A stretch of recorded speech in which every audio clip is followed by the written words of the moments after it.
চাই যেটা নিশ্চিত করতে যাচ্ছি জেলা বিএনপি যেভাবে আমাদেরকে কাজে লাগাতে চাই আমরা জেলা ছাত্রদল ওয়ার্ড এবং ইউনিয়ন সদর এটা আমরা শ্রদ্ধা করে গ্রহণ করবো এবং অক্ষরে অক্ষরে পালন করবো। বাংলাদেশ জাতীয়তাবাদী ছাত্রদল জিন্দাবাদ, শহীদ জিয়া অমর হোক, দেশনেত্রী বেগম খালেদা জিয়া জিন্দাবাদ, তারুণ্যের দীপ্ত অহংকার তারেক রহমান জিন্দাবাদ, দিনাজপুর জেলা ছাত্রদল জিন্দাবাদ। ধন্যবাদ। সেক্ষেত্রে জাতীয়তাবাদী স্বেচ্ছাসেবক দল দিনাজপুর জেলা শাখা নির্বাচনের 3 নম্বর মোহাম্মদ রসুল্লাহ প্রধান অতিথি professor AJM Zahid Hossain sir আরো উপস্থিত আছেন দিনাজপুর জেলার নেতৃবৃন্দ। নির্বাচনের উপলক্ষে আগে আমি আমার নিজের পরিবারকে দেশনেত্রী খালেদা জিয়ার জন্য নিজেও তারা জনগণের মাঝে উপস্থাপন করব।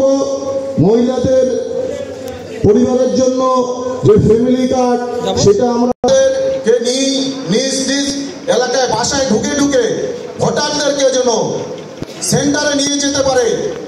যেরকম 18 সালে আমরা যে নির্বাচনে আমরা যেই নেই যে আমরা বিএনপি যারা তারা আমরা এলাকায় এই জিনিসটা কিন্তু করব। এই বলে আমি আমার সংক্ষিপ্ত বক্তব্য এখানে শেষ করছি। খোদা হাফেজ। বাংলাদেশ জিন্দাবাদ, শহীদ জিয়া অমর হোক, দেশনেত্রী বেগম খালেদা জিয়া জিন্দাবাদ। আল্লাহ হাফেজ। আজকে এই জরুরি সভা আমাদের প্রাণপ্রিয় নেত্রীর ব্যক্তিগত doctor AJM Zahid Hossain sir আরো উপস্থিত আছেন। বিষয় আমরা একটি লিফলেটের জেলা যুবদল দিয়ে লিফলেট করব, যেটি আমরা মানুষের